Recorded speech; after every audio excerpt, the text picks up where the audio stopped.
मागील आठवड्यांमध्ये प्रियांनो आपण या गोष्टी पाहत आहोत आणि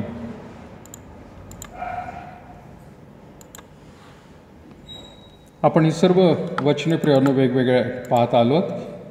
7 आश्वासनं परमेश्वराने आपल्याला दिलेली आहेत आणि त्या 7 आश्वासनांपैकी प्रियांनो ही वेगवेगळी आश्वासनं आपण मनन करत आलेलो आहोत. परमेश्वराच्या वचनामधून प्रियांनो आपल्याला याचा आधार मिळत आहे.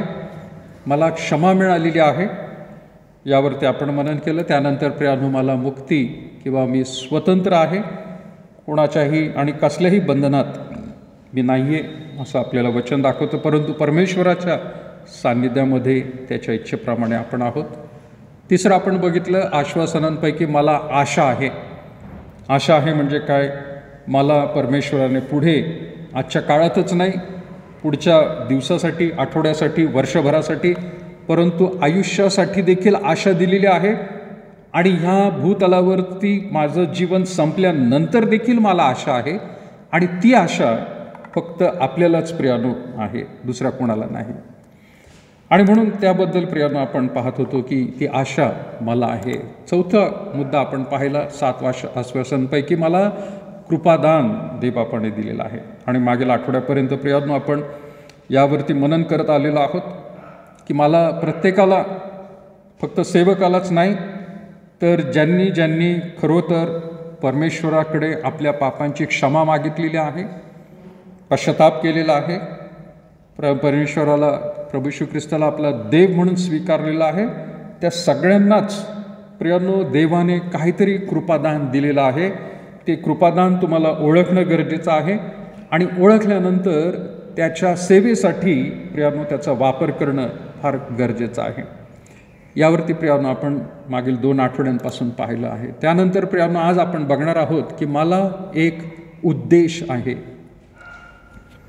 प्रत्येकाच्या जीवनाचा उद्देश. आता मी त्या उद्देशाबद्दल बोलत नाही आहे की ज्या उद्देश तुम्ही स्वतः ठरवलेले आहेत, तुम्ही काहीतरी योजना करून ठेवलेली आहे, त्या उद्देशाबद्दल म्हणत नाही आहे. परंतु आपण प्रत्येकजण या भूतलावरती एका विशेष उद्देशाने प्रियांनो आलेलो आहोत किंवा पाठवलेले आहोत. आपण स्वतःहून आलो नाही. जरी आईवडिलांनी आपल्याला जन्म दिला, परंतु प्रियांनो या भूतलावरती येण्याआधी आपण परमेश्वराच्या सान्निध्यामध्ये होतो आणि परमेश्वराच्या इच्छेप्रमाणे त्याने प्रियांनो आपल्याला पाठवलेलं आहे. त्याने नुसतंच पाठवलेलं नाही किंवा भूतलावरती प्रत्येक मनुष्य हा जो आलेला आहे जन्म घेऊन, तो नुसतंच परमेश्वर, ज्याला आपण आजच्या काळामध्ये म्हटलं की तो नुसत्या डिलिव्हरी करत नाही आहे, परंतु त्या प्रत्येकाच्या मागे काहीतरी उद्देश आहे. त्या उद्देशानुसार, त्या योजनेनुसार प्रभूने, परमेश्वराने प्रत्येकाला पाठवलेलं आहे. काही जणांचं प्रियांनो ज्याला आपण म्हणतो जीवन फार मोठं असतं, तर काही जणांचं प्रियांनो जीवन या भूतलावरती कमी असतं आणि तो उद्देश मात्र तेवढाच त्यांच्यासाठी असतो. परमेश्वराच्या वचनामधूनच प्रियांनो वेगवेगळ्या रीतीने आपल्याला पाहायला मिळत आहे. ज्यावेळेला इर्मया देखील प्रियांनो निवडण्यात आला होता, तर इर्मयाला परमेश्वराने ज्यावेळेला वचन दिलं त्यावेळेला देखील इर्मया त्याला काय म्हणाला? परमेश्वराचं वचन आपण उघडूया प्रियांनो. इर्मयाचं पुस्तक याचा 1 अध्याय आणि त्याच्या 5व्या वचनामध्ये प्रियांनो आपल्याला पाहायला मिळते की परमेश्वराचा उद्देश काय आहे. प्रियांनो इर्मया याचा 1 अध्याय आणि 5व्या वचनामध्ये असं लिहिलेलं आहे. इर्मया 1 अध्याय 5वं वचन, मी तुला गर्भशायात घडवले, त्यापूर्वी तू मला ठाऊक होतास, तू उदरातून निघाल्यापूर्वी मी तुला पवित्र केले, मी तुला राष्ट्रांचा संदेष्टा नेमले. तेव्हा मी म्हणालो, अहो प्रभू परमेश्वरा, पहा, मला बोलावयाचे ठाऊक नाही, मी केवळ बाळ आहे. मग परमेश्वर मला म्हणाला, मी बाळ आहे असे म्हणू नको, ज्या कोणाकडे मी तुला पाठवीन त्याचकडे तू जा व तुला आज्ञा पिले ते बोल, त्यास तू भिवू नको, तुझा बचाव करण्यास मी तुझ्याबरोबर आहे, असे परमेश्वर म्हणतो. या गोष्टींमधून प्रियांनो आपल्याला स्पष्ट दिसून येत आहे की 5व्या वचनात म्हटले, मी तुला गर्भाशयात घडविले त्यापूर्वी तू मला ठाऊक होतास. गर्भाशयामध्ये प्रियांनो प्रत्येकजण आलेला आहे, फक्त दोघांना सोडून. प्रत्येकाचा जन्म गर्भाशयामधूनच झालेला आहे. आणि 2 लोक कोण सोडले तर? कोण 2 लोक? आदम आणि हवा. ते गर्भाशयामध्ये नव्हते, देवाने त्यांना डायरेक्ट माणसंच म्हणून तयार केले. पण त्यानंतर प्रियांनो जेवढे लोक आहेत या भूतलावरती, ज्यांनी ज्यांनी जन्म घेतलेला आहे, त्यांना गर्भाशयाद्वारेच यावं लागलं. त्यामध्ये प्रभू येशू ख्रिस्ताला देखील गर्भाशयामधूनच यावं लागलेलं आहे. पण त्याच्याबद्दल विशेष काय म्हटलेलं आहे की मी तुला गर्भाशयात घडविले. गर्भाशयात घडवणं म्हणजे घडवण्याची प्रक्रिया आईवडिलांकडून, स्त्री पुरुषांकडून होतेच एवढं नाही प्रियांनो, परंतु परमेश्वर घडवत असतो तिथे. आणि म्हणून तो म्हणत आहे की तुला गर्भाशयात घडविले त्यापूर्वी तू मला ठाऊक होतास. गर्भाशयामध्ये घडण होत असते आणि मग त्या गर्भाशयामध्ये, उदरामध्ये 9 महिने प्रियांनो प्रत्येक व्यक्ती राहत असतो. परंतु तो घडवण्यात परमेश्वराचा हात आहे. आणि घडवण्याच्या आधी, तिथं गर्भाशयामध्ये येण्याआधी परमेश्वर म्हणते यिर्मयाला, तू मला ठाऊक होतास. त्याला ओळख होती प्रियांनो, त्याला माहीत होतं आपण कोण आहेत. याचा अर्थ हा पण होत नाही की आपण पुनर्जन्मावरती विश्वास ठेवतोय. काही लोकांना कदाचित वाटत असेल की हो, मागच्या जन्मामध्ये मी काहीतरी होतो, मग मी मरण पावलो, मग परत परमेश्वराकडे गेलो आणि परमेश्वराने परत मला उदरामध्ये पाठवलं. नाही प्रियांनो, आपण तसले विश्वास नाही ठेवत. आपल्याला एकच विश्वास आहे आणि तो एकच प्रियांनो जन्म आहे. देवाचं वचन आपल्याला सांगत आहे. पण प्रत्येक भूतलावरती प्रियांनो जो मनुष्य येत असतो, त्या प्रत्येकाला परमेश्वराला माहीत असतं प्रियांनो तो कोण आहे, त्याला मी कुठं पाठवत आहे, त्याला मुलगा मुलगी कोणाला पाठवायचं या भूतलावरती प्रियांनो हे ठरवलेलं आहे त्याने. म्हणजे संपूर्ण रीतीने या भूतलावरती प्रियांनो जी माणसं उत्पन्न होत आहेत किंवा मुलं जी उत्पन्न होत आहेत, माणसामध्ये होत आहेत, त्या सगळ्यांच्या मागे एक उद्देश आहे आणि त्या योजनेनुसार परमेश्वराने पाठवलेला आहे. आणि यिर्मयाला म्हणून तो म्हणत आहे, मी तुला गर्भाशयात घडविले त्यापूर्वी तू मला ठाऊक होतास. तू उदरातून निघाल्यापूर्वी मी तुला पवित्र केलेले आहे. यिर्मया उदरातून येण्याआधी परमेश्वर म्हणत आहे, मी तुला पवित्र केलेले आहे. नेमणूक केलेली आहे प्रियांनो त्याची. तो काय होणार आहे त्याच्याबद्दल परमेश्वराने त्याला आधीच गर्भाशयामध्येच प्रियांनो त्याला पवित्र केलेलं आहे. बाकीच्या प्रियांनो आपण वचनांमधून जर पाहिलं तर राजा त्याला सुद्धा प्रियांनो अभिषेक करावा लागत असतो.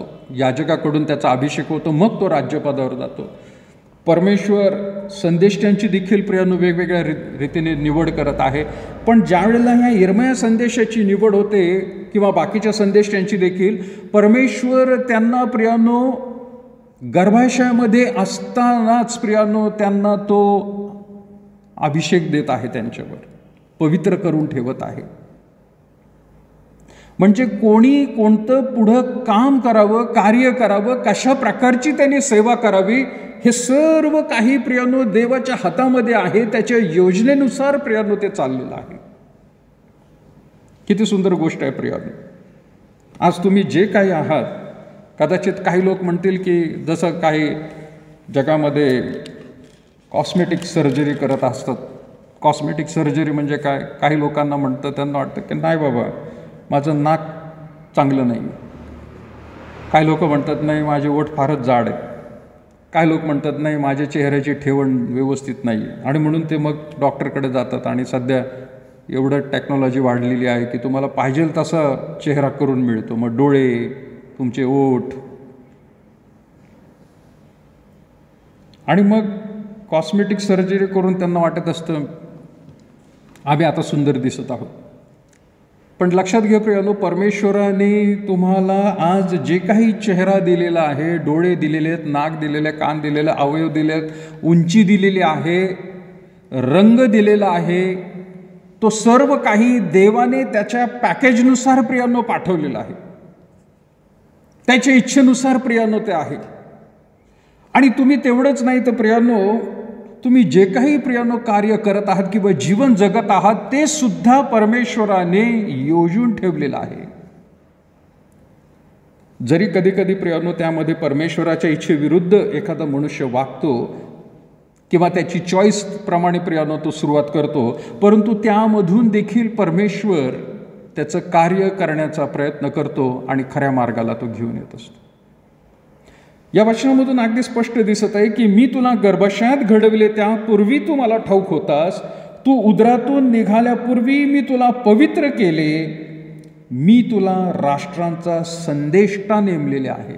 राष्ट्रांचा संदेष्टा, कारण यिर्मयाची निवड झाली त्यावेळेला तो त्याला म्हणत होता, काय म्हणाला त्याला, तेव्हा मी म्हणालो अहो प्रभू परमेश्वरा पहा, मला बोलावयाचे ठाऊक नाही, मी केवळ बाळ आहे. बाळ आहे म्हणजे काय, अगदी लहान आहे प्रियानो, तो तरुण आहे एकदम, त्याला बोलण्याचं काही माहीत नाही आहे. पण तरी देखील परमेश्वर म्हणत आहे 7व्या वचनात, परमेश्वर मला म्हणाला मी बाळ आहे असे म्हणू नको, ज्या कोणाकडे मी तुला पाठवीन त्याकडे तू जा व तुला आज्ञा केली ते बोल, दुसरं काही करू नको. एक विशेष उद्देशाने तुला मी निवडलेला आहे, मला तू ठाऊक होतास. कदाचित आईवडिलांना सुद्धा ठाऊक नसतं प्रियांनो त्यांना मुलगा होणार आहे का मुलगी होणार आहे, आणि जी काही होतील मुलं आणि मुली संतान होतील प्रियांनो ती कोणत्या स्वभावाची असतील, ते कशी असतील हे सुद्धा त्यांना माहीत नसतं. गर्भाशयामध्ये असताना प्रियांनो सोनोग्राफीद्वारे प्रियांनो कदाचित डॉक्टरला फक्त शरीराची रचना सांगडा एवढाच कळत असेल, परंतु त्यांना रंग सांगता येत नाही, त्यांना प्रियांनो स्वभाव सांगता येत नाही. आज त्यामध्ये सुद्धा माणसाने प्रगती करून ठेवलेली आहे. आपल्या भारतापर्यंत अजून नाही आली कदाचित ती, पण पाश्चात्य देशामध्ये आहे. तुमची संतती तुम्हाला कशी हवी आहे, आणि मग तुमच्या अगदी गुणसूत्रांमध्ये सुद्धा प्रियांनो ते बदल करून टाकतात, ज्याला इंग्लिशमध्ये DNA म्हणतात. त्या DNA मध्ये सुद्धा ते बदल घडवतात. आणि मग कोणत्या रंगाचं, कोणते डोळ्यातलं बुबुळ सुद्धा कोणत्या रंगाचं पाहिजे प्रियांनो ते सुद्धा आई वडील सांगतात डॉक्टरांना, अशा अशा रीतीचं बुबुळ पाहिजे आहे, आणि एवढा एवढा त्याचा रंग दिसायला पाहिजे, आणि तो एवढ्या हाईटचा पाहिजे. आणि मग त्या गुणसूत्रांमध्ये ते प्रियांनो आता बदल करायला लागलेले, आणि मग त्यांना ते प्रॉडक्ट दिलं जातं, जसं काय घडून दिलं जात आहे. पण परमेश्वराच्या प्रियांनो इच्छेविरुद्ध आहेत त्या सगळ्या गोष्टी. खरं तर कदाचित भविष्यामध्ये त्याच्याकडूनही परमेश्वर वेगवेगळ्या रीतीने प्रियांनो त्याचं कार्य करून घेईल, माहीत नाही आपल्याला. पण इथं मात्र प्रियांनो वचन अगदी स्पष्ट सांगत आहे की प्रत्येकाचा उद्देश या भूतलावरती प्रियांनो परमेश्वराने ठरवलेला आहे, आणि त्याचं कार्यसुद्धा प्रियांनो परमेश्वराने ठरवलेलं आहे. आणि म्हणून तो पुढे त्याला म्हणत आहे, मग परमेश्वर मला म्हणाला मी बाळ आहे असे म्हणू नको, ज्या कोणाकडे मी तुला पाठवीन त्याकडे तू जा, मी तुला आज्ञा केली ते बोल, त्यास तू भिवू नको, तुझा बचाव करण्यास मी तुझ्याबरोबर आहे असे परमेश्वर म्हणतो. म्हणजे नुसतंच त्याने जगामध्ये पाठवलं नाही, तर मी तुझ्याबरोबर आहे, माझ्या कार्यासाठी मी तुला निवडलेलं आहे, माझी सेवा करण्यासाठी मी तुला पाठवलेलं आहे. राष्ट्र कदाचित खूप मोठे असतील, तिथले लोक कदाचित तुझ्यापेक्षा वयाने खूप असतील, पण तू बाळ आहे असं म्हणू नको, मी तुझ्याबरोबर आहे, घाबरू नकोस तो म्हणत आहे. जे मी तुला आज्ञा केलेलं आहे तेच तू बोल. लोक कदाचित तुझ्या विरुद्ध जातील, परिस्थिती कदाचित तुझ्या विरुद्ध वाटेल तुला, परंतु मी तुझ्याबरोबर आहे तो म्हणत आहे. आणि म्हणून प्रियांनो त्या देवाला ओळखणं हे फार गरजेचं आहे. त्या जिवंत देवाने मला घडवलेलं आहे, बनवलेलं आहे आणि मला कोणत्या उद्देशाने पाठवलेलं आहे, मला कोणतं कार्य करायचं आहे, हे प्रियानो प्रत्येकाने पाहणं फार गरजेचं आहे. परमेश्वर सदैव त्याच्याबरोबर आहे. उद्देश जीवनाचा काय आहे प्रियानो? प्रत्येकाला त्याने निवडलेलं आहे आणि प्रत्येकाला निवडत असताना प्रियानो विशेष आपण यावेळेला पाहूया यिर्मया. प्रियानो आपण यावेळेला काढूया यिर्मयाचा 29 आणि 11 वचन जे आपण मगाशी वाचलेलं आहे. यिर्मया याचा 29 अध्याय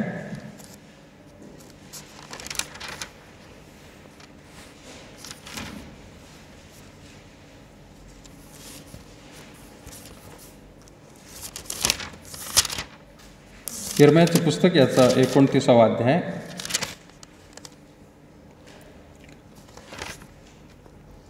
आणि 5व्या वचनापासून मी तुमच्यासाठी वाचत आहे. यिर्मया 29, 5 वचन. तुम्ही घरे बांधून त्यात वस्ती कराल, मेळे लावा व त्यांची फळे खा, बायका करून पुत्र व कन्या यास जन्म द्या.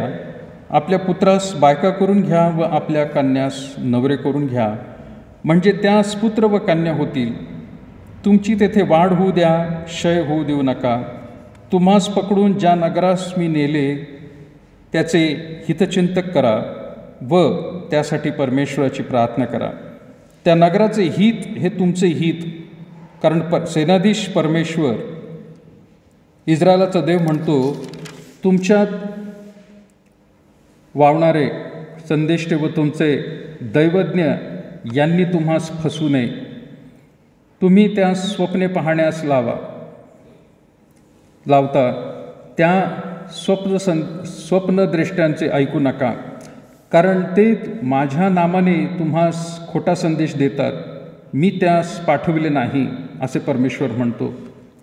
परमेश्वर असे म्हणतो की बाबेलाचे 70 वर्ष भरल्यावर मी तुमचा समाचार घेईन व तुम्हास त्या स्थळी परत आणण्याचे जे माझे सुवचन आहे ते तुमच्या संबंधाने पूर्ण करीन. परमेश्वर म्हणतो, तुम्हाविषयी माझ्या मनात जे संकल्प आहेत ते मी जाणतो. ते संकल्प हिताचे आहेत, अनिष्टाचे नाहीत.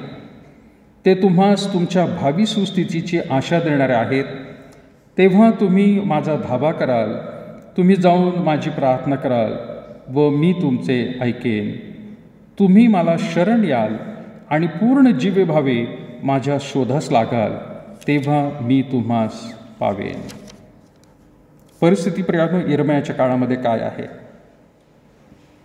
परमेश्वराने खरं तर दुधामधाच्या देशामध्ये जाण्याचं अभिवचन ज्या वेळेला दिलं होतं आणि परमेश्वर त्या सर्व 6 लाखपेक्षा जास्त लोकांना मिस्र देशातून बाहेर काढलं. 40 वर्ष प्रियानो वाळवंटामध्ये भटकले. त्याच काळामध्ये परमेश्वराने त्यांना खरं तर वॉर्निंग दिली होती.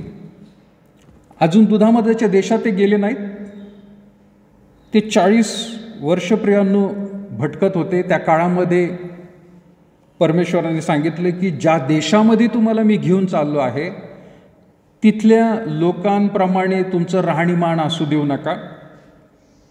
ते जे काय सांगतील त्याप्रमाणे तुम्ही वागू नका, परंतु मी तुम्हाला जे नियम शिकवलेले आहेत, सांगितलेले आहेत, त्याप्रमाणे जर तुम्ही वागणार तर मी तुम्हाला आशीर्वाद देईन.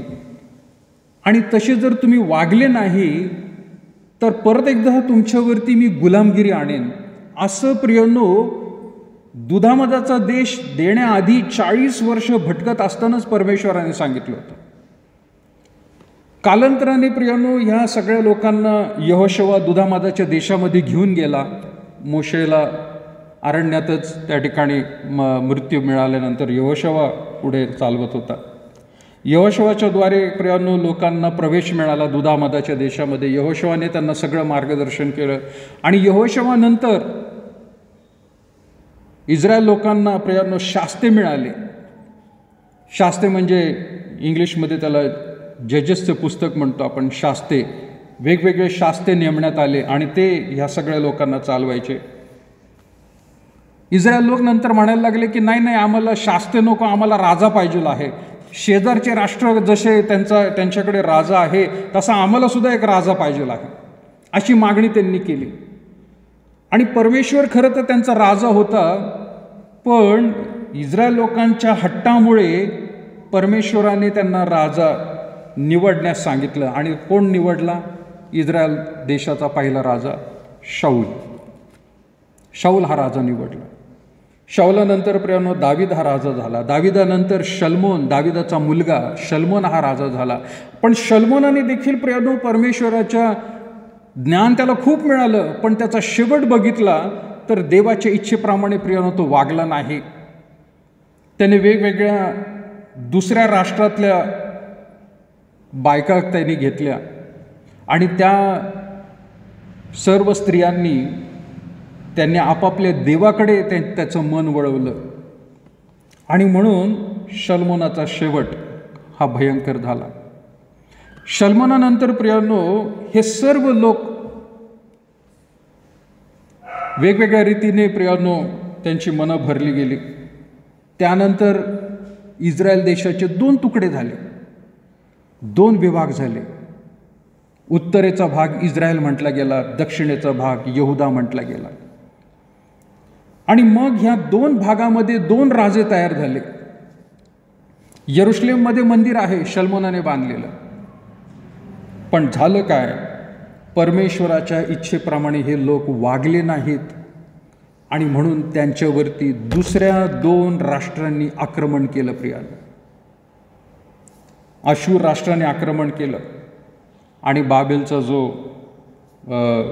राजा आहे त्याने सुद्धा प्रियानो आक्रमण केलं. आणि ह्या आक्रमणामधून त्याने इथले चांगले चांगले लोक सगळे ते घेऊन गेले बाबेल देशाला. मग त्याच्यामध्ये प्रियानो आपण ऐकतो शद्रक, मेशक, अबेदनगो हे प्रियानो निघून गेले, त्यांना कैद करून घेऊन गेले. आणि त्या कैदेमध्ये सगळ्या लोकांना घेऊन गेल्यानंतर बाबेल राष्ट्रामध्ये गुलामगिरीसारखं जीवन परत जगायला लागले. म्हणजे मिसर देशामध्ये ज्या प्रकारे ते गुलामगिरी करत होते तसे आता स्वतःच्या राष्ट्रामधूनच त्यांना शत्रू घेऊन गेले आणि ते गुलामगिरी करत होते. त्यावेळेला त्या गुलामगिरीच्या परिस्थितीमध्ये इर्मया त्यांना तिथल्या भागामध्ये संदेश देत आहे. आणि तो संदेश इथं त्यांना सांगत असताना त्यांच्यासाठी देव कशा रीतीने बोलला ते प्रियानो बघा. इर्मयाचा आपण प्रियानो 29 अध्याय आणि 5 वचनामध्ये म्हटले की तुम्ही घरे बांधून त्यात वस्ती करा, मळे लावा व त्यांची फळे खा. कुठं? बाबेल राष्ट्रामध्ये. तुम्हाला आता तुमचं राष्ट्र सोडून कैद करून तुम्हाला गुलाम म्हणून नेलेलं आहे, तर त्या बाबेल राष्ट्रामध्ये सुद्धा राहत असताना काय करा? तुम्ही घरे बांधून वस्ती करा, मळे लावा आणि फळे खा. गुलामगिरी करतायत बाबेल राष्ट्राची, पण तिथं सुद्धा तुम्ही नीट राहतो म्हणत आहे. बायका करून पुत्र व कन्या यास जन्म द्या, आपल्या पुत्रास बायका करून घ्या व आपल्या कन्येस नवरे करून घ्या, म्हणजे त्यास पुत्र व कन्या होतील. जसं तुम्ही तुमच्या देशामध्ये राहत होते तसंच तिथं सुद्धा राहायला सुरुवात करा. पुढं तो काय म्हणत आहे? तुमची तेथे वाढ होऊ द्या, क्षय होऊ देऊ नका, उलट तुम्ही वाढत जा संख्येने. तुम्हास पकडून ज्या नगरास मी नेले त्याचे हितचिंतक करा व त्यासाठी परमेश्वराची प्रार्थना करा. ज्या राष्ट्रामध्ये मी तुम्हाला घेऊन गेलेलो आहे त्या राष्ट्राबद्दल परमेश्वर म्हणत आहे त्या नगरासाठी चांगलंच चिंतन करा.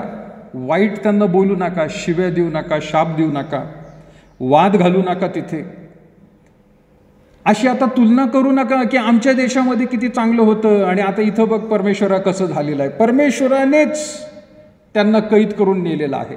परमेश्वरानेच त्यांच्यावरती प्रियानो अशा प्रकारचा प्रसंग आणलेला आहे. कारण त्यांनी त्यांच्या देशामध्ये राहत असताना ते चांगले वागले नाहीत, देवाच्या इच्छेप्रमाणे वागले नाहीत. ज्यावेळेला मिसर देशातून बाहेर आले प्रियानो त्यावेळेला जर वाचलं तर तिथं सुद्धा काय म्हटलेलं आहे? ते वाळवंटामध्ये असताना ते मोशेबरोबर कुरकुर करत होते अरे काय इथं आम्हाला पाणी मिळत नाही, अरे काय इथं आम्हाला मांस मिळत नाही, अरे काय इथं आम्हाला काकड्या, टरबूज, टमाटे हे पाहायला मिळत नाही, काय कुठल्या देशात आणलं, आम्हाला इथं मारायसाठी आणलं का तू, ते मिसर देश किती चांगला होता, परत एकदा तिकडेच गेलो असतो तर बरं झालं असतं. आता तशीच परिस्थिती इतक्या वर्षानंतर त्यांच्यावर परत एकदा आली प्रियानो. ते त्यांच्या देशामध्ये दुधामधाचा देश परमेश्वरानं दिला, पण त्यामध्ये ते नीट राहत नव्हते, देवाच्या आज्ञेचं नीट पालन केलं नाही. आणि म्हणून त्यांच्यावर असे प्रसंग आले की आता त्या देशामध्ये राहत असताना परमेश्वर म्हणत आहे, जशी तुम्ही इथं राहत होता तसंच होऊ द्या, पण लक्षात घ्या, तो म्हणत आहे की तुम्ही तिथे राहत असताना त्या नगराचं हितचिंतन करा व त्यासाठी परमेश्वराची प्रार्थना करा. त्या देशामध्ये राहत असताना त्या देशातल्या लोकांसाठी आणि तुमच्यासाठी तुम्ही प्रार्थना करत राहा. त्या नगराचे हित हे तुमचे हित आहे. आजही प्रियानो परमेश्वराने आपल्यावरती अशाच रीतीने प्रियानो गोष्टी सांगितलेल्या आहेत असं वाटतं कधी कधी. विशेष करून ह्या महामारीमध्ये आपण ज्या वेळेला जीवन जगत आहोत, प्रत्येकजण म्हणत असतो नाही का, अरे काय कसं हे जीवन चाललेलं आहे, किती सुंदर दिवस होते 2020च्या आधी, आपण किती चांगले भेटायचो एकमेकांना, आपण किती चांगल्या रीतीने मजा करायचो सगळी. आता इतकी बंधनं आलेली आहेत, हे करू नका, ते करू नका, इकडे जाऊ नका, तिकडे जाऊ नका. आता प्रियानो कदाचित आपल्याला हे दिवस अशा रीतीने दाखवलेले आहेत की जसे हे गुलामगिरीचे दिवस आहेत, कारण आपण आधी त्याप्रमाणे प्रियानो परमेश्वराच्या इच्छेप्रमाणे कदाचित जगलो नसो. पण परमेश्वर म्हणत आहे की तुम्ही त्या नगराचे हित हे तुमचे हित आहे. आज देखील प्रियानो आपल्या परिस्थितीसाठी, आपल्या देशासाठी, आपल्या लोकांसाठी प्रियानो प्रार्थना करणं गरजेचं आहे, कारण त्यांच्यासाठी प्रार्थना केली, ह्या परिस्थितीसाठी प्रार्थना केली तर त्यामधून आपल्यालाच देव आशीर्वाद देणार आहे. पुढे तो म्हणत आहे, कारण सेनाधीश परमेश्वर, 8वं वचन, सेनाधीश परमेश्वर इस्रायलाचा देव म्हणतो, तुम्हास वागवणारे संदेष्टे व तुमचे दैवज्ञ यांनी तुम्हास फसू देऊ नका. आता त्यामध्ये काय झालेलं आहे, काही खोटे संदेष्टे आलेले आहेत आणि सगळे ते म्हणत आहेत, तुमच्यावरती जे काही प्रसंग आलेले आहेत ते त्यांना वेगवेगळ्या रीतीने भूलताप दाखवत आहेत. अरे हे किती सुंदर आहे, हे किती चांगलं आहे, अशाच प्रकारे देवाने आपल्याला निवडलेलं आहे असं त्यांना भूलथाप देत आहेत. त्यांच्यापासून सावध राहा परमेश्वर म्हणत आहे. तुमचे दैवज्ञ व त्यांनी तुम्हास फसू नये. तुम्ही त्या स्वप्ने पाहण्यास लावता, त्या स्वप्नद्रष्ट्यांचे ऐकू नका. काही संदिष्टे होते की ते म्हणायचे मला एक स्वप्न पडलं आणि त्या स्वप्नामध्ये देवाने असं असं दाखवलं. दुसरा म्हणायचं हो मला एक असं स्वप्न पडलं, त्या स्वप्नामध्ये देवाने मला असं असं दाखवलं. परमेश्वर म्हणते ते सगळे खोटे आहेत, त्यांना स्वप्न पाहायला लावू नका. त्या काळामध्ये प्रियानो तशा प्रकारचे स्वप्न पाहणारे संदेष्टे देखील होते आणि लोकांना त्यामधून ते देवाचा संदेश आम्ही सांगत आहोत असं ते भासवत होते. कदाचित आजच्या काळामध्ये सुद्धा असे काही लोक असतील नाही का, आणि ते येऊन सांगत असतात की आम्हाला देवाने असा दृष्टांत दाखवला, देवाने हे केलेलं, देवाने तसं केलेलं आहे आणि तुमच्याबद्दल आम्हाला देवाने असंच सांगितलेलं आहे. देव कधीही प्रियानो कोणाला वैयक्तिक जीवनाबद्दल दाखवत नसतो प्रियानो. देव दाखवतो तो प्रियानो संपूर्ण समाजासाठी, त्याच्या लोकांसाठी. 9 वचन काय म्हटले, कारण ते माझ्या नामाने तुम्हास खोटा संदेश देतात, मी त्यास पाठवले नाही असे परमेश्वर म्हणतो. ते तुम्हाला माझ्या नावाने काही काही गोष्टी सांगतात, पण मी त्यांना पाठवलेलं नाही, ते खोटा संदेश देत आहे. परमेश्वर 10वं वचन म्हणत, परमेश्वर असे म्हणतो की बाबेलाची 70 वर्ष भरल्यावर मी तुमचा समाचार घेईन व तुम्हास या स्थळी परत आणण्याचे जे मी सुवचन आहे ते तुमच्या संबंधाने पूर्ण करेन. किती वर्ष गुलामगिरी, किती वर्ष? 70 वर्ष तुम्हाला तसंच ठेवणार आहे. 70 वर्षापर्यंत तुम्हाला या परिस्थितीमध्ये राहावं लागणार आहे.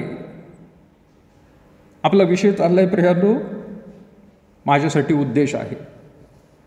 त्या 70 वर्षामध्ये प्रियानो आजच्या काळामध्ये पण विचार केला तर 70 वर्ष म्हणजे माणसाचं गेलं की संपूर्ण आयुष्य, काय राहिलं त्याच्यामध्ये आता? पण 70 वर्ष तो म्हणत आहे त्या परिस्थितीमध्ये तुम्हाला राहावं लागणार आहे.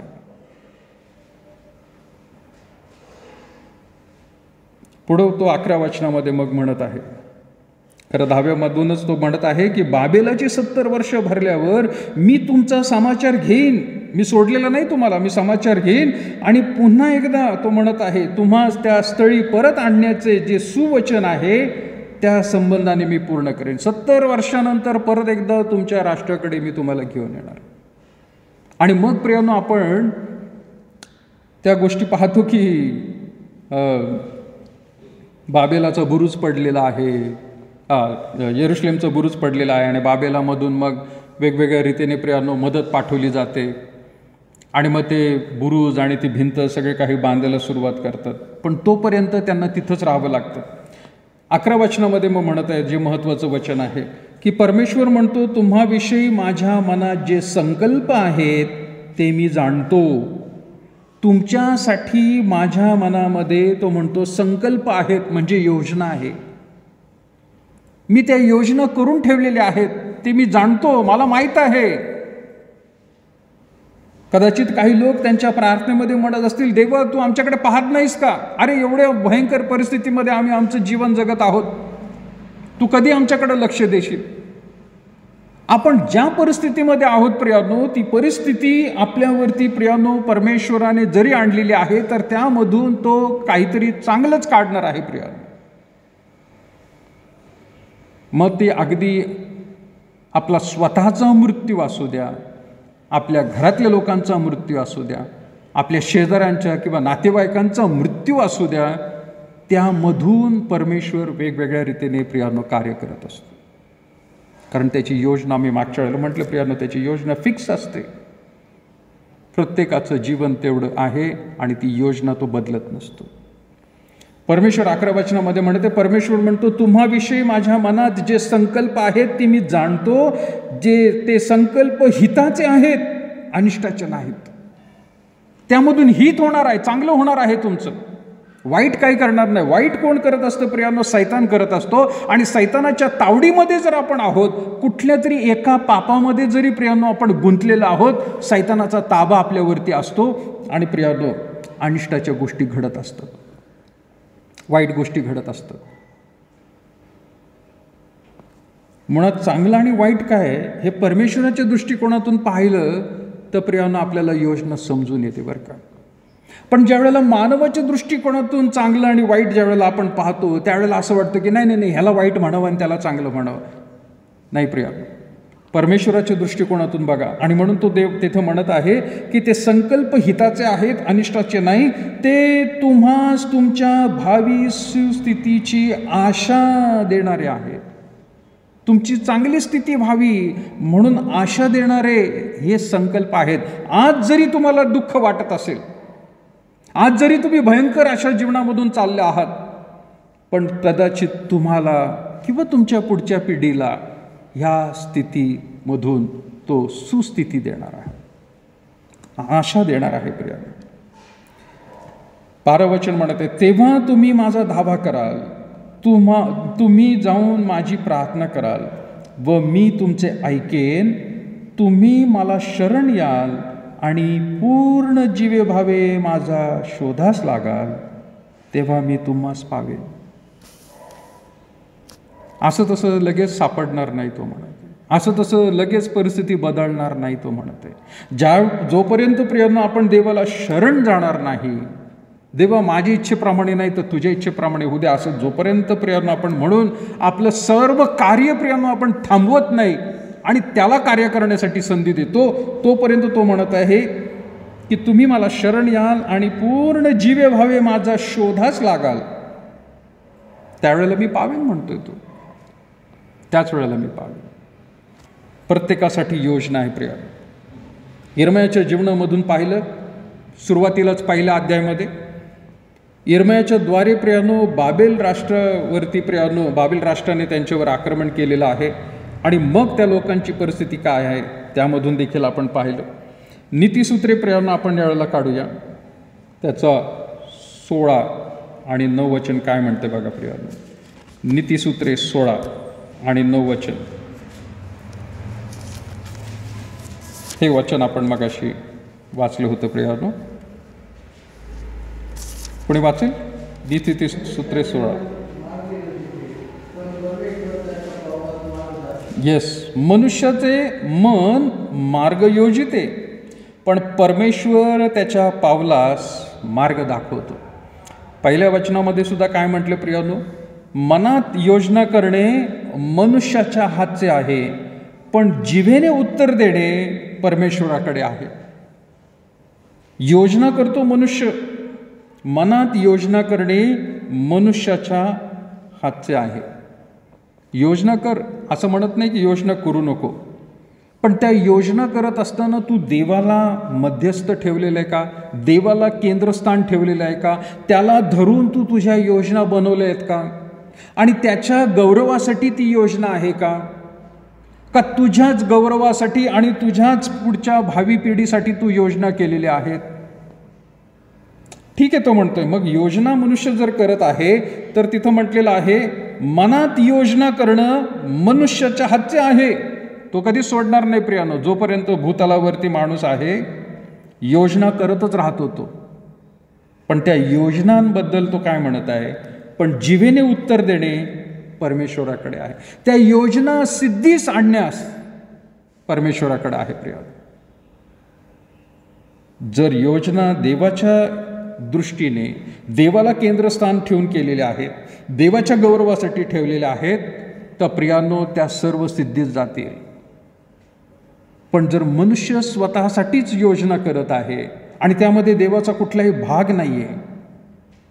मी मागे सुद्धा म्हटलं होतं प्रियानो की ज्यावेळेला आपण परमेश्वराकडे एखाद्या गोष्टीसाठी प्रार्थना करत असतो, मग ते आरोग्यासाठी असू द्या, तुमची आर्थिक परिस्थिती असू द्या, तुमची कौटुंबिक परिस्थिती असू द्या, तुमची ढासळलेली मानसिक स्थिती असू द्या, त्यामधून परमेश्वराला ज्यावेळेला आपण प्रार्थना करतो की देवा असं असं तू कर, तर त्यामध्ये परमेश्वराची योजना काय आहे किंवा परमेश्वराचं गौरव काय होणार आहे?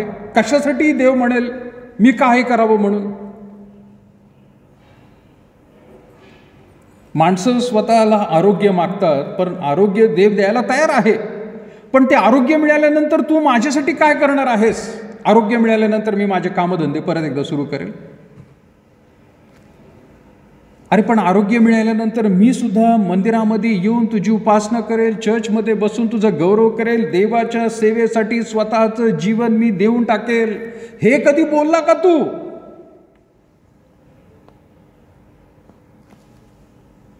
का देवाने द्यावं ते तुम्हाला? त्यांनी विशेष उद्देशाने प्रियानो जीवनात पाठवलेलं आहे. आणि जर कुठला प्रसंग आपल्यावर आला आहे तर त्याच्यासाठी प्रियानो आपल्याला कार्य करायचं आहे. ते कोणतं कार्य प्रियानो आपण करणार आहोत? का देव देईल आपल्याला आर्थिक परिस्थिती जर देवाच्या सेवेसाठी त्याच्या गौरवासाठी आपण कुठल्याही प्रकारे प्रियानो मदत आपण पाठवत नाही, करत नाही? का तो म्हणेल मी का तुला आर्थिक परिस्थिती द्यावी? का तुला आरोग्य द्यावं? का तुझी स्थिती मी आता बदलून टाकावी?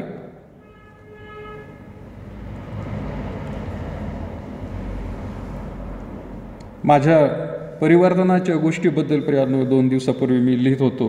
पाळकीनबाईंना मी सांगत होतो आपण ते लिहायचं होतं. आणि मग आठवलं प्रियानो, त्याच्यात लिहिलं होतं मी की ज्या वेळेला स्थिती चांगली असते त्यावेळेला सायकलच्या पेडल घेऊन रेसिंगसाठी मी पाय वापरतोय. मोटरसायकलच्या रेससाठी गिअर बदलत आहेत, म्हणजे ते सुद्धा पाय वापरले जात आहेत. मोटरसायकल रेस आणि सायकल रेस फार मस्त. मला माझं त्याच्यामध्ये करिअर घडवायचं होतं प्रिया. पण ज्या वेळेला ॲक्सिडेंट झाला ना, ॲक्सिडेंटमध्ये प्रियानो पाय माझे निकामी झाले आणि डॉक्टर म्हणाले की ऑपरेशन करून सुद्धा शाश्वती नाही आहे. शाश्वती नाही की तुम्हाला चांगलं चालता येईल, तुम्हाला कोबड्या घ्याव्याच लागतील आयुष्यभर, हे त्यांनी सांगितलं होतं. मग त्यावेळेला प्रियानो जी प्रार्थना मी आता सुरू केली, देवा मला आरोग्य दे, माझे पाय मला परत दे. पण देव मला म्हणत होता का तुला पाय परत देऊ? परत एकदा सायकल पळवायला, परत एकदा रेसिंग करायला? माझं काय त्याच्यामध्ये गौरव? मी कशासाठी तुला पाय परत देऊ? आहे त्या परिस्थितीमध्ये तसंच पडून राहा. कारण 2 ते 2.5 महिने प्रियानो बिछाण्याला खिळून बसलो होतो मी. मला उठता येत नव्हतं. प्रार्थना करत असताना काय देवाला म्हणायचं? कशासाठी देवा मला पाय दे? त्यावेळेला माझे पाळक साहेब मला मार्गदर्शन करत होते आणि मग ते म्हणाले, प्रार्थना कर, अजूनही वेळ गेलेली नाही. तुझी परिस्थिती देव बदलून टाकेल. डॉक्टरांनी जरी सांगितलं की ऑपरेशन करून सुद्धा पाय कदाचित तुम्हाला सरळ ठेवता येणार नाही, तुम्हाला कुबड्या घेऊन चालवं लागेल, अजूनही वेळ गेली नाही. त्या डॉक्टरांनी सांगितलं, पण आपला देव वेगळा आहे. त्यावेळेला प्रियानो मी देवाला पश्चाताप करून नंतर प्रार्थनेमध्ये सांगायला लागलो, देवा माझे पाय मला परत दे. पण कशासाठी? मी आता सायकल रेस पळणार नाही, मी सायकलचं पॅडल मारणार नाही, मोटरसायकलचे गिअरसाठी नाही, पण मला पाय दे तर मी तुझ्या सेवेसाठी वापरेल. मी माझं जीवनच तुझ्या हातात देतो, माझा पाय परत दे, मला बरं कर. त्यानंतर प्रियांनो किती दिवसानंतर मला पश्चाताप करून माझे सर्व पापं देवाला कळवायला लागली आणि मग माझ्या पायांमध्ये कुठल्याही प्रकारचं ऑपरेशन न करता प्रियांनो पायामध्ये बळ यायला लागलं. मला पाय खाली टेकवला की मुंग्या यायच्या, वेदना व्हायच्या, डोक्यापर्यंत इतक्या मुंग्या यायच्या की बेशुद्धच पाडायचो प्रियांनो. अशा भयंकर वेदना होत्या. पाय टेकवता येत नव्हता खाटेवरून खाली.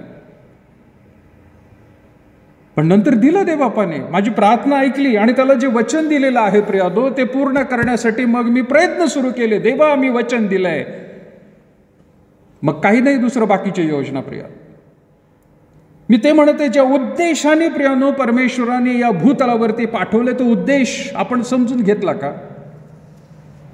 ती योजना समजून घेतली का? ते जीवन माझं देव तुझ्या सेवेसाठी मी कुठं वापरावं, कसं वापरावं हे समजून घेतलं का? का परिस्थिती देव बदलेल नाही तर प्रियांनो? का आपली प्रियांनो आर्थिक स्थिती, आपल्या मानसिक स्थितीला का देवाने बदलावं? आज काही सेवकांनी प्रियांनो प्रार्थनेबद्दल सुळसुळाट असा करून ठेवलाय की बस तुम्ही मागा, लगेच द्यायला तयार आहे. अरे पण का? हा प्रश्न कोणी विचारला का? कशासाठी देव द्यायला तयार आहे? का देव देणार आहे? का म्हणून त्यांनी द्यावं? ते उद्देश काय आहे प्रियांनो? इथं वचनामध्ये प्रियांनो फार सुंदर रीतीने म्हटलेलं आहे. आणि म्हणून आपण नीतिसूत्रे प्रियांनो 16 आणि त्या 9 वचनामध्ये, पहिल्या वचनामध्ये पाहिलं की मनात योजना करणे मनुष्याच्या हातचे आहे, पण जिभेने उत्तर देणे परमेश्वराकडे आहे. मनुष्याचे सर्व मार्ग त्याच्या दृष्टीने शुद्ध असतात, पण परमेश्वर आत्मेतून पाहतो. त्याच्या दृष्टीने सगळं काही बरोबर आहे तो म्हणतो, एकदम परफेक्ट प्लॅनिंग आहे माझं. आणि असायलाच पाहिजे प्रियांनो. आपण सुद्धा देवाच्या प्रतिमेमध्ये, प्रतिरूपामध्ये आपण घडवलेले आहोत, व्हायलाच पाहिजे. पण पुढचं वचन प्रियांनो सगळं काही कोलॅप्स करून टाकतं. पण परमेश्वर आत्मेतून पाहतो, त्याचा आत्मा कसा आहे? हा दूषित आहे, पापाच्या सान्निध्यामध्ये आहे, सैतानाच्या तावडीत सापडलेला आहे का? योजना खूप चांगल्या करतो तो, पण आत्मेतून पाहतो. तिसरं वचन म्हणत आहे, आपली सर्व कार्य परमेश्वरावर सोप, म्हणजे तुझे बेत सिद्धीस जातील. सक्सेसफुल व्हायचं आहे, परमेश्वराच्या हातामध्ये दे. पण तू जर तसं करत नसशील तर प्रियांनो अनसक्सेसफुल म्हणून रिमार्क येणार आहे. अयशस्वी, अल्पयशी मिळेल, पण फार थोडंसं मिळेल. आणि म्हणून तो म्हणत आहे, आपली सर्व कार्य परमेश्वरावर सोप, म्हणजे तुझे बेत सिद्धीत जातील. परमेश्वराने सर्व काही विशेष उद्देशाने निर्माण केलेले आहे. सर्व काही विशेष उद्देशाने निर्माण केलेलं आहे. आपण निर्माणच्या गोष्टी प्रियांनो उत्पत्तीच्या पुस्तकामध्ये आपण पाहतो, प्रत्येक गोष्ट देवाने निर्माण केली. आणि तिथं काय म्हटलं त्याने? काय म्हटलं? हे चांगले आहे, इट्स गुड. चांगले म्हणतो तो. त्याचं निर्माण करणं खूप चांगलं असतं प्रियांनो. पण जे निर्माण केलेलं आहे ते उद्ध्वस्त करणं सैतानाचं काम असतं. ते लयास जाणं ते सैतानाचं काम असतं. आणि सैतान स्वतः काही करत नाही. सैतान स्वतः काही करत नाही. तो त्या लोकांना फसवतो, तो मोहामध्ये अडकवतो आणि त्यांना ते करावं लावतो प्रिया. आणि मग प्रियानो आपल्याला असं दिसून येतं, अरे माझ्याकडून चुकलं हे, अरे मी हे काय करून बसलो. सैतान वापर करून घेत असतो प्रियानो.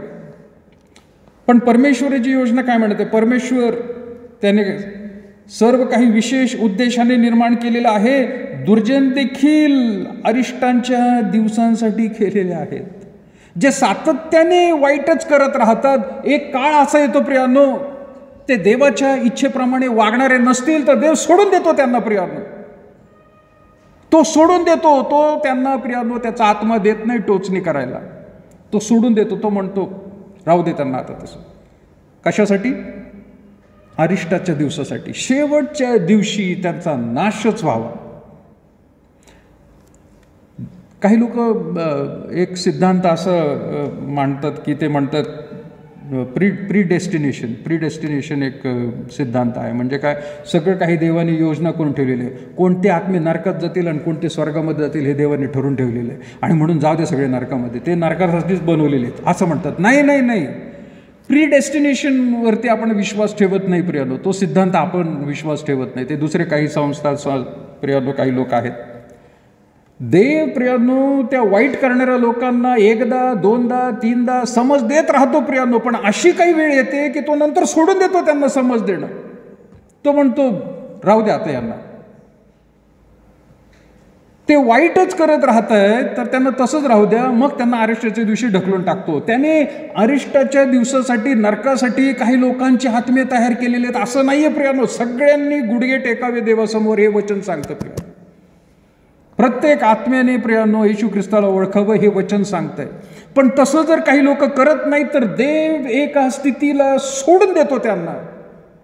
त्यांना असं वाटतं हा देव माझ्याबरोबर आहे म्हणून सगळं काही माझ्या इच्छेप्रमाणे व्यवस्थित होत चाललेलं आहे. अरे पण तू देवाची इच्छा समजूनच घेतलेली नाहीये. त्याच्या योजनेप्रमाणे तू वागतच नाहीये. तुला देवाने सोडून टाकलेलं आहे. त्यामध्ये माणसाला खूप अभिमान, गर्व वाटत असतो. आणि मग ते लोक प्रियानो फोफलवत जातात आणि त्यांना असं वाटतं हा हे सगळं एकदम किती परफेक्ट. आणि तशी माणसं मेल्यानंतर सुद्धा लोक काय म्हणतात माहिती आहे का? काय देवाने त्याचा उपयोग करून घेतला. अरे पण शेवट कसं झाला त्याचा? शेवटी तो कुठं जाणार आहे आत्मा? आज जगाच्या दृष्टीने प्रियानो तो कदाचित मनुष्य फार चांगला वागला असेल. पण तिथं वरती म्हटलेले प्रियानो, पण परमेश्वर आत्मे तोलून पाहत असतो. कुठल्या उद्देशाने मी ह्याला पाठवलं होतं, कुठल्या योजनेप्रमाणे याला पाठवलं होतं आणि याने काय करून बसला हा. आणि म्हणून तो तिथे म्हणत आहे प्रियानो की परमेश्वर सर्व काही विशेष उद्देशाने निर्माण केले. दुर्जन देखील अरिष्टाच्या दिवसांसाठी केलेले आहेत. प्रत्येक गर्विष्ठ मनाचा मनुष्याचा परमेश्वराला वीट येतो. त्याला शिक्षा झाल्या वाचून राहणार नाही. मी टाळी देऊन सांगतो. काय त्याचं विश्वास आहे? टाळी देऊन सांगतो की त्याला शिक्षा होणार आहे. दया व सत्य याच्या योगाचे पापाचे शालन होते आणि परमेश्वराचे भय बाळगल्याने मनुष्य दुष्कर्मापासून दूर राहतो. मुळातच दुष्कर्मापासून दूर तो कधी राहील? देवाचं भय बाळगणार असेल तर. ज्याला देवाचंच भय नाही ना प्रियानो, त्याच्या सगळ्या योजना कदाचित यशस्वी होतील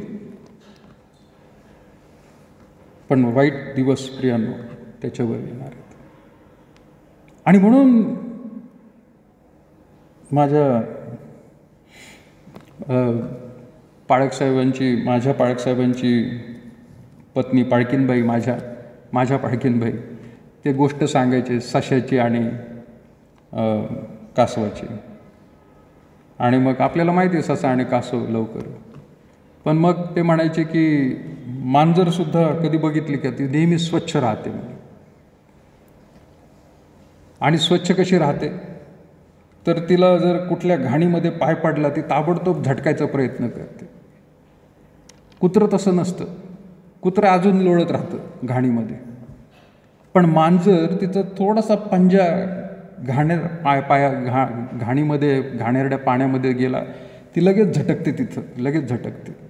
आपलं ख्रिस्ती जीवन हे तसं राहायला पाहिजे. कदाचित चुकून पडलं किंवा कदाचित जाणून बुजून झालं ताबडतोब ते झटकायला पाहिजे. पूर्ण चिखलामध्ये जाऊन नंतर झटकत बसणं उपयोगाचं नाही आहे.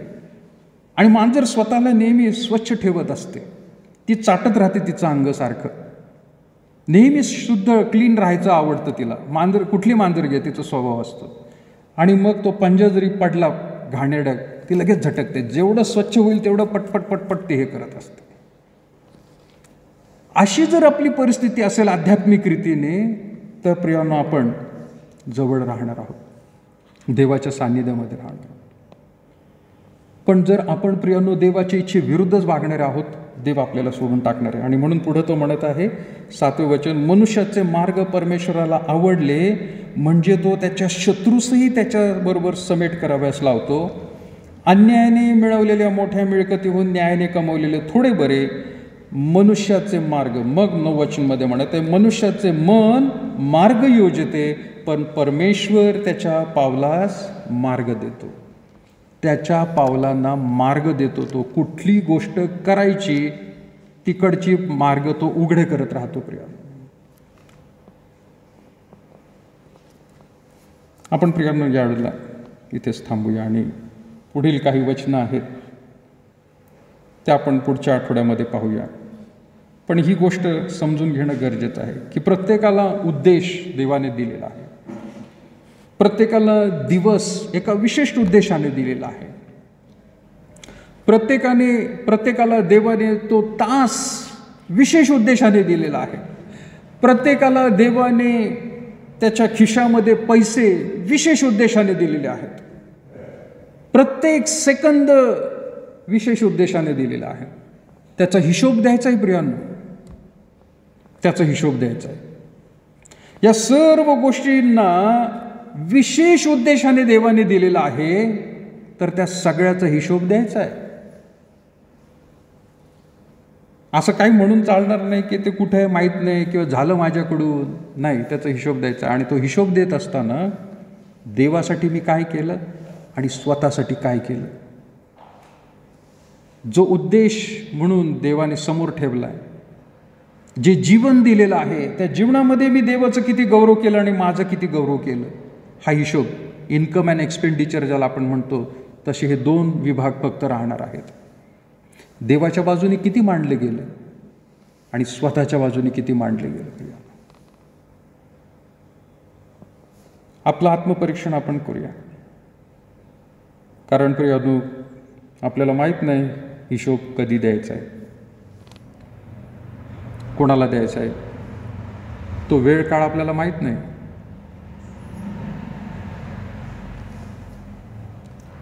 ज्या वेळेला आपल्या चर्चच्या कामाच्या संदर्भामध्ये जे पैसे असतात ते ज्या वेळेला खर्च करतो, त्यावेळेला मी तिथंच लगेचच त्याची पावती किंवा वाउचर तिथं लगेच लिहून ठेवत असतो.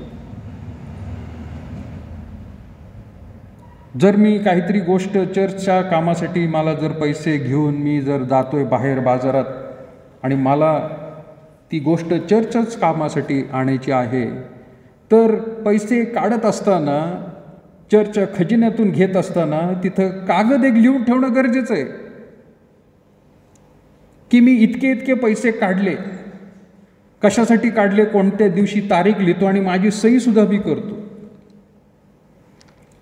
कारण न जाणो कदाचित मी ती गोष्ट घेण्यासाठी बाजारात जात असताना माझ्यावरती कुठला प्रसंग घडला आणि काय घडलं आणि मी जर नाही देऊ शकलो, कदाचित अपघातामध्ये गेलो, ते कुटुंबावरती किंवा माझ्यावरती तसा कोणी ठपका ठेवू नये की पाळक साहेबांनी पैशाचं हरण केलं, हे कुठे गेले पैसे यातले. तो हिशोब द्यायचा आहे मला, तो करून ठेवायचा आहे त्याच वेळेला. आणि ज्या वेळेला मी रिटर्न येतो त्यावेळेला प्रियांनो त्याच्या पावत्या वाउचर सकट त्याच वेळेला लिहून ठेवतो. तेव्हाच बऱ्याच वेळेला कदाचित मला वेळ नसल्यावर मग त्याचा फार मोठा गठ्ठा होतो आणि मग मला असंही होतं, आता एवढे वाउचर कधी बनवायचे. आणि मग मी कधी कधी आपल्या खजिनदार बंधू आम्ही त्यांना देत असतो, बाबा एवढे करा बाबा. एकदाच दिले मला वाटतं मी त्यांना, मी कधी दिलं नाही. माझ्याकडून मी कधीच ठेवत नाही हिशोब. क्लिअर ठेवायचा तो हिशोब, कुठल्या कामासाठी किती पैसे कोणाला दिले, किती खर्च केले, पावती तिथं लावून ठेवा. हा हिशोब आपण ठेवतोय का प्रियांनो आपल्या जीवनाचा? कारण देवाने विशेष उद्देशाने सर्व काही दिलेलं आहे. येशू ख्रिस्ताने विशेष उद्देशाने आपला प्राण दिलेला आहे. तो असाच मेला नाही प्रियांनो, रक्त सांडलं मग फावला वेळ होता का त्याच्याकडं, एक्स्ट्रा जीवन होतं का, दुसरी बॉडी होती का त्याच्याकडं? का रक्ताचे भरपूर बाटले होते त्याच्याकडे म्हणून ते आपला आलान पृथ्वीवर मरून गेला? नाही, एक विशेष उद्देश होता की मनुष्याच्या पापांसाठी वधस्तंभावरती त्याला प्राण द्यायचा आहे, त्याचं रक्त त्याला सांडायचं आहे, की ज्याच्याद्वारे लोकांचं पापाचं शालन होईल आणि ते देवाच्या सान्निध्यामध्ये परत एकदा एदेन बागेमध्ये जे हरवलं होतं ते परत एकदा जुळून देईल. तो एक विशेष उद्देश आहे. तो उद्देश जर लक्षात आला तर आपलं प्रत्येक क्षण, प्रत्येक तास, प्रत्येक दिवस आपण प्रियांनो सांभाळून खर्च करायला लागतो. अरे मला तो उद्देश दिलेला आहे, तो झाला का साध्य आज? चार्ल्स स्पर्जन नावाची व्यक्ती आहे प्रियांनो, होऊन गेले मला वाटतं 100 वर्षापूर्वी, 100-200 वर्षापूर्वी. आणि त्यांचं म्हणणं काय होतं, मी मला वाटतं व्हॉट्सॲपवर टाकलं होतं की तुम्ही जर दिवसभरामध्ये बायबल वाचलं नाही तर तो दिवस वाया गेला समजायचा. तुम्ही खूप कष्ट केले, खूप पैसे कमवले, पण त्या दिवशी तुम्ही जर पवित्र शास्त्र वाचलं नाही तर तो दिवस वाया गेला म्हणून समजायचा. कारण तो दिवस परमेश्वराने ती गोष्ट वाचण्यासाठी, समजून घेण्यासाठी तो दिला होता. तो दिवस तुम्ही त्या दिवशी ते वाचलं नाही, गेला वाया. खूप पैसे कमवले, खूप काही गप्पा मारल्या, खूप काही लांब प्रवास केला, पण पवित्र शास्त्र वाचलंच नाही, वाया गेला दिवस. असं होऊ नये प्रिया, असं होऊ नये. प्रार्थना करूया प्रियांनो. आपण जर अशापैकी आपण जर आहोत, वेळ वाया जात आहे, तर प्रियांनो आपण लक्ष देऊ. आपण कोणत्या उद्देशाने या भूतलावरती आलेलो आहोत, कोणतं कार्य देवाने करायला लावलेलं आहे, तो समजून घेण्यास परमेश्वराला मार्गदर्शन करू. परमेश्वराकडून मार्गदर्शन घेऊ की प्रभू मला सहाय्य कर, या भूतलावरती माझा उद्देश काय आहे, जगण्याचा उद्देश काय आहे. देवाला हे विचारू नका देवा किती वर्ष माझ्यासाठी आहे, किती दिवस माझ्याकडे आहे, पण हे विचारा देवा माझ्यासाठी उद्देश काय आहे. आणि तो उद्देश या भूतलावरती जोपर्यंत मी जगत आहे तोच उद्देश पूर्ण करण्यासाठी मला मदत कर. होय प्रभू, आम्ही पुन्हा एकदा तुझे आभार मानतो या सुंदरशा वचनांसाठी. तुझ्या वचनाच्या प्रकाशामध्ये प्रभू आम्ही आमचं स्वतःचं जीवन पुन्हा एकदा पडताळून पाहत आहोत. ज्या उद्देशाने प्रभू तू इरमायाला पाठवलं, संदेष्ट्यांना पाठवलं, तुझ्या सेवकांना पाठवलं, त्याच मोठ्या उद्देशाने प्रभू या भूतलावरती ख्रिस्ती म्हणून प्रभू जेवढे लोक आहेत त्यांनासुद्धा प्रभू तू पाठवलेला आहे. तो उद्देश समजून घेण्यास प्रभू मदत कर. कदाचित बाकीच्या लोकांना त्यांचा उद्देश माहीत नसेल, त्यांचे उद्देश या भूतलावरती फक्त राहण्यापुरतेच असतील, परंतु आम्ही प्रभू तुझ्यावर विश्वास ठेवणारे, आमचा उद्देश त्याही पुढचा असू द्यावा म्हणून प्रभू तू आम्हाला पवित्र शास्त्र दिलेलं आहे. या भूतलावरतीच फक्त नाही तर त्याही नंतरचं आमचं जीवन आम्हाला आशीर्वादाचं व्हावं, तुझ्या सान्निध्यामध्ये व्हावं म्हणून आम्हाला हा प्रत्येक क्षण आणि दिवस दिलेला असताना त्याचा उपयोग आम्ही या कार्यासाठी खर्च करावा म्हणून सहाय्य कर. आज ज्यांनी प्रभू तुझ्या प्रियजनांनी तुझं वचन ऐकलेलं आहे त्याप्रमाणे चालण्यास, ओळखण्यास, तुझ्या सान्निध्यामध्ये स्वतःला सादर करण्यास प्रत्येकाला मदत कर. ये प्रभू, तुझ्या आत्म्याचं वरदस्त संपूर्ण तुझ्या प्रिय लोकांवर असू दे. सैतानाच्या सर्व भूलथाप्यांना प्रभू बांधून टाक. आम्ही प्रार्थना करत आहोत, परंतु तुझ्या सेवेसाठी प्रभू आम्ही उभं राहावं म्हणून तो आम्हाला सहाय्य कर. पुन्हा एकदा प्रभू या आठवड्यामध्ये, या दिवसांमध्ये प्रभू प्रत्येकाचं रक्षण करण्यास आणि तुझ्या इच्छेप्रमाणे चालण्यास सहाय्य कर. लहानशी प्रार्थना येशूच्या पवित्र गोड नावात मागत आहोत म्हणून तो एक बाबा. आपण उभे राहूया प्रियांनो, प्रभूने शिकवलेली प्रार्थना म्हणूया. हे आमच्या स्वर्गातील बापा, तुझे नाव पवित्र मानले जाओ, तुझे राज्य जसे स्वर्गात तसे पृथ्वीवर, तुझ्या इच्छेप्रमाणे आमची रोजची भाकर आज आम्हाला असते, आणि जसे आमच्या ऋणी असू सोडले तसे तू आमचे ऋणी आम्हा असो, आणि आम्हास परीक्षेत आणू नकोस तर आम्हास वाईटापासून सोड, कारण की राज्य, सामर्थ्य आणि बळ ही सर्व काळ तुझीच आहे. आपल्या परमेश्वराचं प्रेम, प्रभू श्री ख्रिस्ताची कृपा आणि पवित्र आत्म्याची सहभागिता आता आणि इथून पुढे सदैव तुम्हा सर्व प्रियजनांबरोबर असो. आमेन. खाली बसूया प्रियामाता. काल आज सर्व काळ येशू सारखा, सर्व बदलते तरी येशू सारखा.